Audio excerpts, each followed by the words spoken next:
नमस्कार। चलिए आज कुछ ऐसा सीखते हैं जो शायद हमारी जिंदगी को देखने का नजरिया ही बदल दे। ये है लोगों को एक गहरे स्तर पर समझने की कला। क्या आप तैयार हैं? चलिए शुरू करते हैं।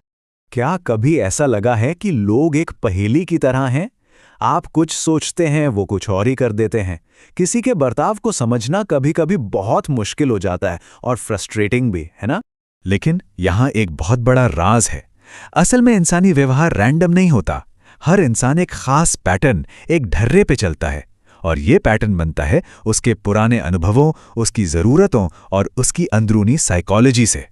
तो इस विश्लेषण में हम कुछ लेंस का इस्तेमाल करेंगे। हम देखेंगे कि व्यवहार के पैटर्न क्या होते हैं, बॉडी लैंग्वेज को कैसे डिकोड करें, प्रेरणा के असली स्रोत क्या हैं, ज़रूरतों का पिरामिड कैसे काम करता है, हमारे दिमाग के छिपे हुए डिफेंस क्या हैं और आखिर में इन सबको मिला के देखने का एक नया तरीका क्या है। तो सबसे पहला टूल है व्यवहार के पैटर्न को पहचानना। देखिए, हमारे पुराने अनुभव ना हमारे अंदर एक तरह का ब्लूप्रिंट बना देते हैं और हम उसी के हिसाब से बर्ताव करते हैं। मान लीजिए कोई दोस्त है जो छोटी छोटी बातों पर भड़क जाता है, तो बहुत मुमकिन है कि बचपन में उसकी बहुत ज़्यादा आलोचना हुई हो और अब वो सिर्फ अपना बचाव कर रहा है। यहाँ एक बहुत ज़रूरी बात याद रखने वाली है। किसी के शब्दों पर मत जाइए, उसके एक्शन पर ध्यान दीजिए। लोग कहते कुछ हैं, पर वो जो लगातार करते हैं वही उनकी असली कहानी बताता है। इसे एक उदाहरण से समझते हैं। ऑफिस में कोई कह सकता है, अरे मुझे क्रिटिसिज्म से कोई फर्क नहीं पड़ता, लेकिन जैसे ही कोई नेगेटिव फीडबैक मिलता है वो हफ्तों तक परेशान रहते हैं। उनके शब्दों और उनके असल बर्ताव के बीच का ये जो फासला है ना, बस वही सच्चाई है। एक्शन तो ठीक है, पर उन इशारों का क्या जो बिना कुछ कहे ही सब कुछ कह जाते हैं। अब आते हैं हम अपने दूसरे टूल पर, बॉडी लैंग्वेज को समझना। ये वो अनकही बातचीत है जो अक्सर उन भावनाओं को बाहर ले आती है जिन्हें शब्द छिपाने की कोशिश कर रहे होते हैं। कुछ आम इशारे देखिए। एक सच्ची मुस्कान सिर्फ होठों पर नहीं, आंखों में भी दिखती है। कोई अगर आपकी बात में इंटरेस्टेड है तो वो थोड़ा आगे झुकेगा। बेचैनी से हाथ पैर हिलाना चिंता का संकेत हो सकता है। और आवाज का लहजा, शब्द चाहे कितने भी खुशी वाले हों, पर अगर आवाज फ्लैट है तो मतलब कुछ और ही है। लेकिन यहाँ एक गोल्डन रूल है, कभी किसी एक इशारे से नतीजा मत निकालिए। एक अकेला इशारा भटका सकता है। हमेशा इशारों के समूह यानी क्लस्टर्स पर ध्यान दीजिए। जैसे कोई बाहें बांधे हुए हैं, नजरें भी चुरा रहा है और थोड़ा पीछे भी हट रहा है। ये तीनों मिलकर एक ज्यादा साफ कहानी बताते हैं। अब थोड़ा और गहराई में चलते हैं। हमने ये तो देख लिया कि लोग क्या करते हैं, पर असली सवाल तो ये है कि वो ऐसा क्यों करते हैं। उनके हर एक्शन के पीछे की वजह क्या है। असल में ना, हम इंसान जो कुछ भी करते हैं उसके पीछे सिर्फ दो ही मुख्य ड्राइवर होते हैं। या तो हम किसी सुख, किसी प्लेजर की तरफ जा रहे होते हैं, या फिर किसी दर्द, किसी तकलीफ से बचकर भाग रहे होते हैं। बस हर एक्शन इन्हीं दो वजहों से होता है। ऑफिस का ये उदाहरण देखिए। एक तरफ है सहकर्मी ए जो हमेशा आगे बढ़कर जिम्मेदारी लेता है। क्यों? क्योंकि उसे सफलता और पहचान का सुख चाहिए। दूसरी तरफ है सहकर्मी बी जो नए काम से बचता है। क्यों? क्योंकि उसे नाकामी और आलोचना के दर्द से बचना है। काम एक ही है, पर दोनों की प्रेरणा बिल्कुल अलग है। लेकिन ये सुख और दुख की चाहत भी इस बात पर निर्भर करती है कि किसी की जिंदगी में इस वक्त सबसे जरूरी क्या है। और इसे समझने के लिए हम मैस्लो की हायरार्की ऑफ नीड्स को देखेंगे। सोचिए, ये एक पिरामिड है।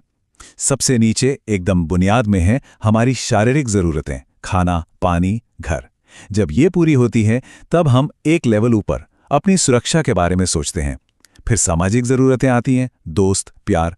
उसके बाद सम्मान की ज़रूरत, और सबसे ऊपर है अपनी पूरी क्षमता को पाना। नियम सीधा है, जब तक नीचे के लेवल की ज़रूरत पूरी नहीं होती, ऊपर का लेवल मोटिवेट नहीं करता। इसका मतलब क्या हुआ?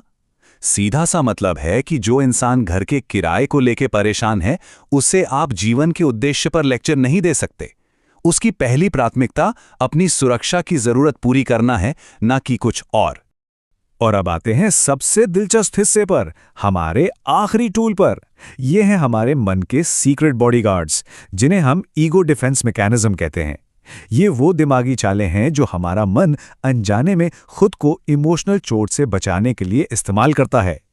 पहला है प्रोजेक्शन। इसमें कोई अपनी कमी या गलती को खुद में देखने के बजाय वही कमी दूसरों में ढूंढने लगता है।